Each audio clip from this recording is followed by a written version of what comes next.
Hello दोस्तों, क्या आपने कभी सोचा है कि जूते ज़्यादा ज़रूरी हैं या मोजे? हाँ दोस्तों, एक दिन जूते ने घमंड में आकर कहा, मेरे बिना कोई बाहर नहीं जा सकता। मोजे चुप रहे, लेकिन अगले ही दिन कुछ ऐसा हुआ कि जूते को अपनी गलती का एहसास हो गया। और आखिर ऐसा क्या हुआ होगा दोस्तों कि जूते ने मोजे से माफ़ी मांगी? यह जानने के लिए सुनिए मोजे और जूते की मज़ेदार कहानी। तो आइए शुरू करते हैं। एक बार की बात है, एक घर में एक जोड़ी मोजे और एक जोड़ी जूते रहते थे। दोनों रोज साथ बाहर जाते थे, लेकिन दोनों में हमेशा नोक-झोंक होती रहती थी। जूते बहुत अकड़ू थे। वह हमेशा कहते, देखो, बाहर घूमने मैं जाता हूँ, धूल मिट्टी मैं खाता हूँ, असली काम तो मैं करता हूँ। मुझे यह सुनकर थोड़ा उदास हो जाते, लेकिन कुछ नहीं कहते। रोज रोज की जूते की ये बातें सुनकर मोजे ने एक दिन बोला, ठीक है जूते भाई, आप बहुत बड़े हो, लेकिन अगर हम ना हो तो क्या आप आराम से पहने जा सकते हो?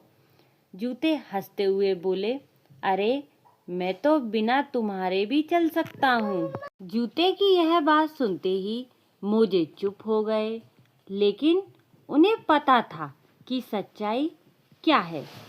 फिर अगली सुबह लड़का जल्दी जल्दी स्कूल जाने लगा। जल्दी में उसने मोजे पहनना भूल गया और सीधे जूते पहन लिए। पहले तो जूते बहुत खुश हुए, देखा बिना मोजे के भी काम चल रहा है। लेकिन थोड़ी देर बाद लड़के के पैर में दर्द होने लगा, जूते के अंदर पसीना और बदबू आने लगी। लड़का बार बार जूते उतारने लगा। अब जूते को समझ आ गया कि कुछ गड़बड़ है। जूतों को पछतावा हुआ। जूते बोले, अरे मोजे भाई, आप कहाँ हो? आपके बिना तो सब गड़बड़ हो गया। मोजे धीरे से बोले, हम तो यहीं हैं, लेकिन आपने ही कहा था कि आपको हमारी ज़रूरत नहीं है। मोजे की ये बात सुनते ही जूते शर्मिंदा हो गए और फिर अगले दिन लड़के ने मोजे पहन लिए, फिर जूते। अब आरामदायक था, ना दर्द, ना बदबू, ना परेशानी। जूते खुशी से बोले, सच में दोस्त, आपके बिना मैं अधूरा हूँ। मोजे मुस्कुराए और बोले, और आपके बिना हम बाहर जा ही नहीं सकते।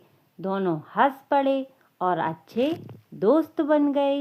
और फिर दोनों एक दूसरे से बोले, कोई भी छोटा या बड़ा नहीं होता, हर किसी की अपनी अहमियत होती है और मिलकर काम करने से ही सब आसान होता है।